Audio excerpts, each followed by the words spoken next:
Hello, this is Microphone Media. Please like, subscribe, and share. Thank you.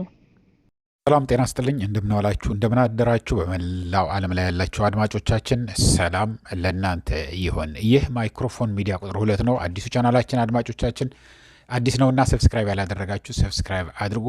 ለህዝባችን ይጠቅማሉ፣ ያስተምራሉ፣ ህዝብ ማወቅ አለበት የምንላቸውን ወደ እናንተ የምንመጣበት ነውና በፍጥነት እያደገ ነው ያለው። ቶሎ ብለን ግን እኛ አፕሎድ ባደረግን ቁጥር ወደ እናንተ ኖቲፊኬሽን ከዩቱብ እንዲላክላችሁ እንዳልናችሁ ሰብስክራይብ አድርጋችሁ የደወል ምልክቷን ተጫኑና ኦል የምትሏን መጫን አትርሱ። ላይክ እና ሼር በማድረግም ሁሉ ሰው እንዲሰማው አድርጉ።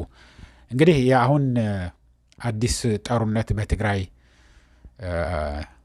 አዲስ ጦርነት ተነሳ እንዴ የሚል ጥያቄ ምልክት አድርገናል። የተነሳ ያለ ምንድን ነው የሆነው? ዘርዘር ነገር እናመጣላችኋለን። አሁን ጸለምት ውስጥ ነው ያለው። ጸለምት ማለት እቺ በጥቁሯ አሮ ያደረኩባት ነች።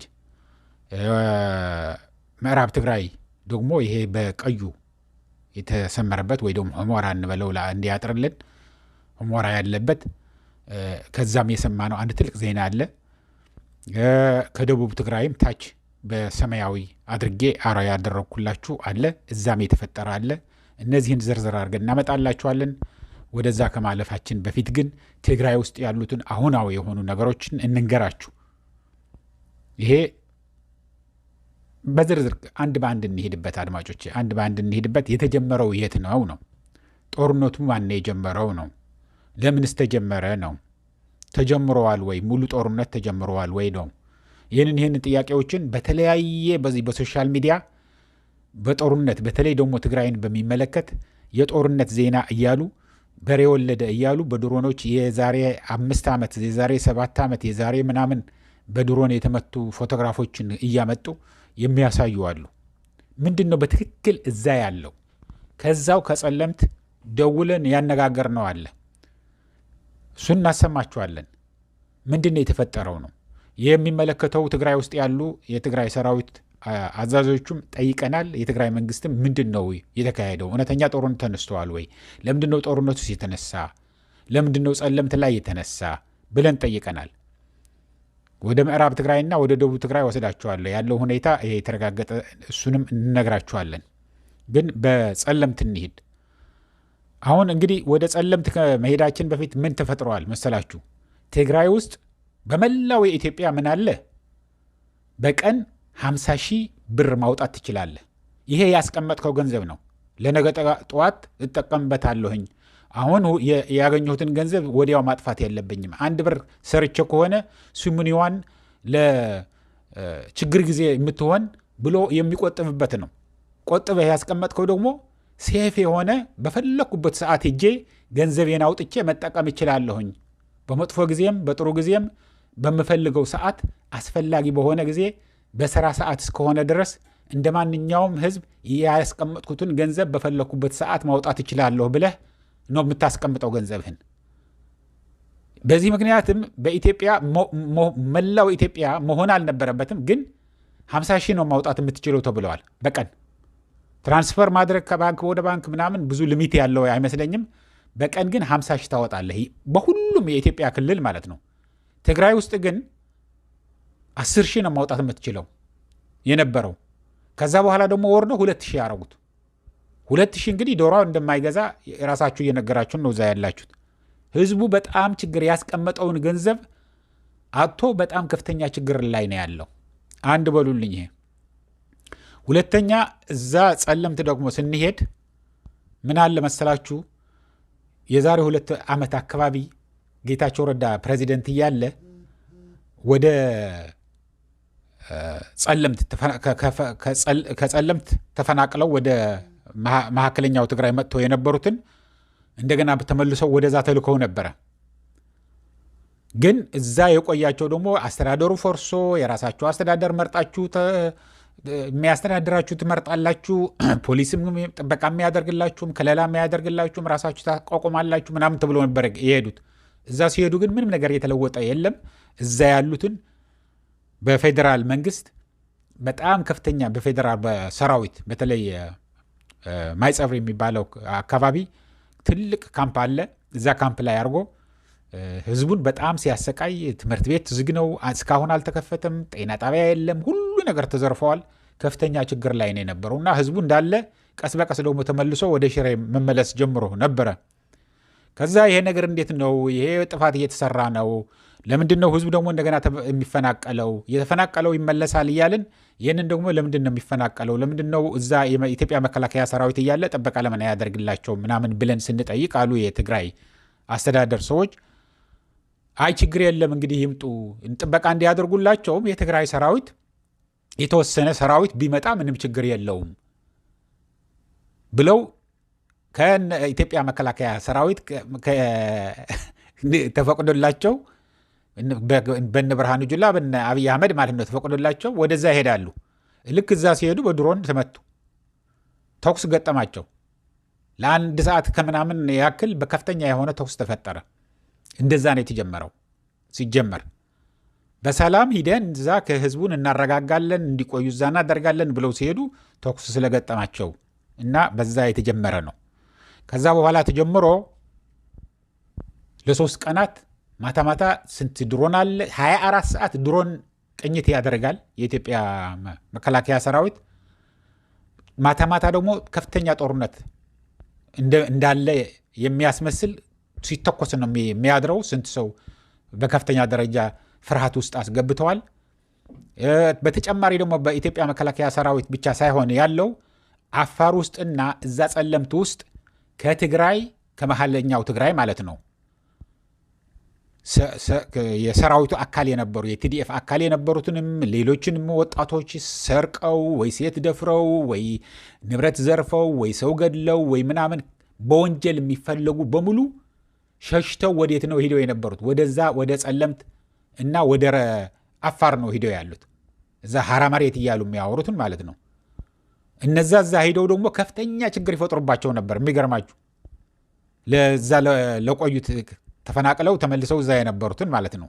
ይሄ ደግሞ ትእዛዝ ከየት ነው የሚመጣላቸው? ከኢትዮጵያ መከላከያ ሰራዊት ነው። መከላከያ ሰራዊት እዛ አለ።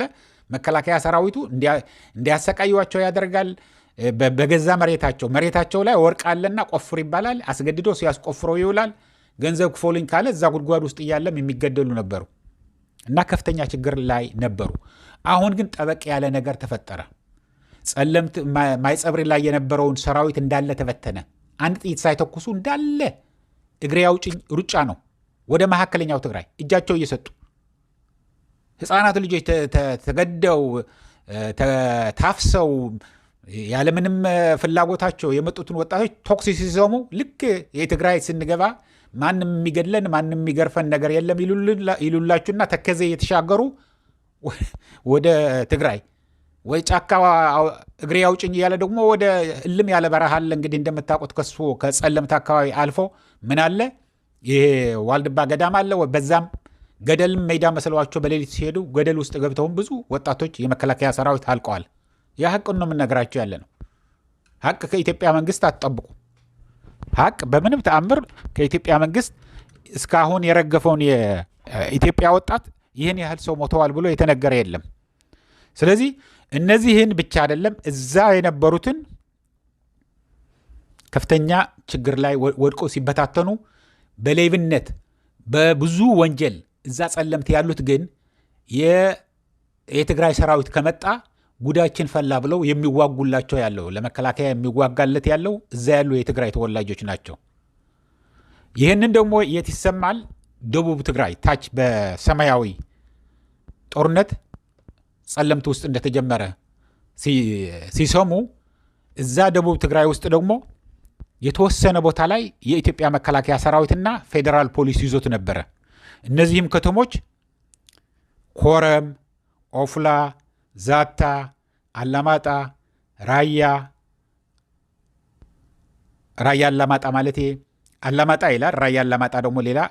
እነዚህን ውስጥ የነበሩትን በሙሉ እንዳለ መታየት ያለ በሰማያዊ አሮ ያደረኩበትን አካባቢ ይዘው የነበሩ የኢትዮጵያ መከላከያ ሰራዊት ደግሞ ትናንትና ሌሊት በጨለማ እዛ የነበረ ቀለባቸው መዓት ስንትና ስንት ኩንታል ጤፍ ስንትና ስንት ኩንታል ስንዴ ይሄ ልብሳቸው ዩኒፎርማቸው ሁሉንም ነገር አዝረክርከው በሌሊት ሸሽተው ወደ አማራ ክልል ሄዱ፣ ወደ ወሎ ሸሽተው በሌሊቱ ትናንትና ማለት ነው። ስለዚህ ሙሉ የደቡብ ትግራይ የምታዩት ያላችሁ ሰማያዊ አሯ የተደረገበት ከፍተኛ ደስታና ከፍተኛ ጭፈራ እዛ ያለው ነዋሪ በከፍተኛ ስቃይ ላይ ሲያሰቃየው የነበረው የኢትዮጵያ መከላከያ ሰራዊት ስለወጣለት ከፍተኛ ደስታ ላይ ነው ያለው። ነገ ደግሞ ትልቅ የደስታ ሰላማዊ ሰልፍ እናደርጋለን ብለውኛል። ከዛ ደውለውልኝ ነበር ከደቡብ ትግራይ ማለት ነው። ግን እንዳለ ምን ያህል ችግር ላይ ውስጥ እንደገቡ በፕሪቶሪያ ስምምነት ውስጥ ማለቅ የነበረበት ፕሪቶሪያ ሂዶ የተስማማው እንዳለ ዙርዙሩን አልነግራችሁም፣ ግን ጊዜ ስለሌለን አጠራጠር እያደረኩ ስለማመጣው ስለነዚህ ቦታዎች ግን ምዕራብ ትግራይ፣ ጸለምት፣ ወልቃይት ስለነሱ እና በሌላ በኩል ደግሞ በኤርትራ መንግስት የተያዙ አካባቢ የነበሩትን አስወጣለሁን የራሴ ብሎ ነው የፈረመው የፌዴራል መንግስት። እኔ አስወጥቼ ከዛ በኋላ እዛ ያለውን አስተዳደር ደግሞ አፍርሼ ተፈናቃዮቹ ደግሞ ተመልሰው የሚመራቸው ደግሞ መርጠው እስከነ ደህንነታቸውን ሙሉ ለሙሉ ተጠብቆ እንዲመለሱ አደርጋለሁ። የትግራይ ሰራዊት ማድረግ ያለበት ሰራዊቱን ወደ ካምፓስ ገብቶ ማስቀመጥ ነው ብሎ ነበር የተስማሙት። እስካሁን ድረስ አንድ ጥይትም ተሳስቶ አልተተኮሰም በትግራይ በኩል። በመከላከያ በኩልም እንደዚህ አልነበረም። ግን በድሮን አንድ ጊዜ እዚህ ደቡብ ትግራይ የምላችሁ ያለሁኝ አላማጣ አካባቢ ጨፍጭፈዋል። የተወሰኑትን አንድ ጊዜ ተኩሰዋል። ይቅርታ በስህተት ነው ምናምን ብሎ አብይ አህመድ ወዲያው ደውለው ወደ መቀሌ ለፕሬዚደንቱ ለታደሰ ወረደ ነግሮታል። ምንም ነገርም አልተባለም። እሺ ይሁን በስህተት ከሆነ ግን እንዳይደገም ተብሎ ዝም ብሎ ቆይተው ነበር። እዛ ላይም አልቆመም። ይሄ የጸለምቱን ትንሽ ግጭት ሙሉ ጦርነት የለም ነው የምላችሁ ያለውኝ፣ ግን ፈርሰዋል። እዛ የነበረው የኢትዮጵያ መከላከያ ሰራዊት እንዳለ ፈርሶ ትልቅ ካምፕኒ የነበረው እዛ ጸለምት ማይጸብሪ ላይ እንዳሉ ግን እነሱ በአንድ ጊዜ ፈረሱ። ጦርነት ሁለተኛው ሌሊት ላይ ሙልጭ ብለው ፈርሰው ሄዱ። ይህንን ያስደነገጠው አብይ ደግሞ ከአማራ ክልል በብዛት ሰራዊት ወደዛ እያፈሰ እያስገባ ነው። ፋኖ ደግሞ በዚህ በጣም ተደስተዋል። የሚገርማችሁ ፋኖ በጣም በዚህ ተደስተዋል። ለምን ተደሰተ? ለምን ይመስላችኋል? ምክንያቱም በዛ የትግራይ ሰራዊት አለ፣ እነሱ ከኋላ አሉ። ይሄ ገንፎ ሆነ ማለት ነው። ገንፎ ውስጥ መሀል ላይ ምን አለ? ቅቤ አለን። እንደ ቅቤ በሉት። ሁሉም ሂደው ነው ወደ ቅቤ አይደለም እጁን የሚወረውረው እንዲበላ ገንፎዋን አንስቶ። በቃ እንደዛ ነው ብለው ከፋኖዎች የነገሩኝ ነው። ይቼ እኔ ቃል አይደለችም፣ እነሱ የነገሩኝ ነው። ተው ይግቡና ከዛ በኋላ በአደርቃይም አርገው በሙሉ እያለፉ ነው። እዛ ከገቡ በኋላ ተመልሶ የሚመጣ የለም፣ እዛው ይቀራሉ ብለዋል። እዛ ብቻም አይደለም። አሁን የምዕራብ ትግራይ ደግሞ ምዕራብ ትግራይ ሁመራ አካባቢ በሙሉ ወልቃይት ጠገዴ ምናምን የሚሉትን ወልቃይት ጸገዴ፣ ሰቲት ሁመራ ይህንን በሙሉ ያለውን ለመዝረፍ የመጣ ከየትም ከዛም ተሰባስቦ መጥቶ የነበረው ዘረፋ ላይ ያለው ዛሬ ተደውሎ የተነገረኝ ነው የምነግራችሁ። በብዛት ባገኙት መኪና ትልቅ አውቶቡስም ሊሆን ይችላል፣ ትንንሽ ቅጥቅጥ አውቶቡስም ሊሆን ይችላል፣ ኢኔትሬም ሊሆን ይችላል፣ የጭነት መኪናም ሊሆን ይችላል። ሁሉም ብቻ ይሂድ እንጂ ሞተር ሳይክልም ሊሆን ይችላል። በዛ አድርገው ተነስተው ወደ ጎንደር እየሄዱ ነው። ምክንያቱም የዛኛው ጦርነት ከተነሳ ሙሉ ወደ ምዕራብ ትግራይ ይመጡብናል፣ በዛም ሸረሪና ያለ አርሚ ሰባ አለ ይመጡብናል ብለው ከፍተኛ ፍርሃት ውስጥ ገብተው እንዳሉ እነሱ በብዛት ትራንስፖርት እንግዲህ ካልተገኘ እንዳለ በአንድ ጊዜ ሊሄድ አይችልም፣ ወደ ከዛ ሊሸሽ አይችልም። ግን በተገኘ የትራንስፖርት ሚንስ ከምዕራብ ትግራይ ወጥተው እየሸሹ ነው። የያዙትን ይዘው ከፍተኛ የሆነ ንብረት ከፍተኛ የሆነ ሀብት ምናምን በዝብዘው የያዙትን ዘርፈው የያዙትን ጭነው እየወጡ ነው ብለውኛል። ስለዚህ ያለው ይሄንን ነው እየተከታተልን ለእናንተ መስማት አለበት የኢትዮጵያ ሕዝብ። ምክንያቱም በአንድ በኩል ብቻ የሚሰማውን መስማት የለብንም። ይሄ የተረጋገጠ ዜና ነው የምነግራችሁ ያለውኝ። ይህንን እያልኩ ለአሁን እዚህ ይበቃኛል። በየጊዜው ምን ላይ እንደደረሰ ደግሞ ወደ እናንተ እያመጣችሁ እያመጣሁ ነግራችኋለሁ። ላይክ እና ሼር አርጉት። ላይክ አርጉት ሰው እንዲያየው፣ ሌሎችንም ሰብስክራይብ እንዲያደርጉ ሼር አርጉት። ደህና ዋሉ፣ ደህና አደሩ። ቻው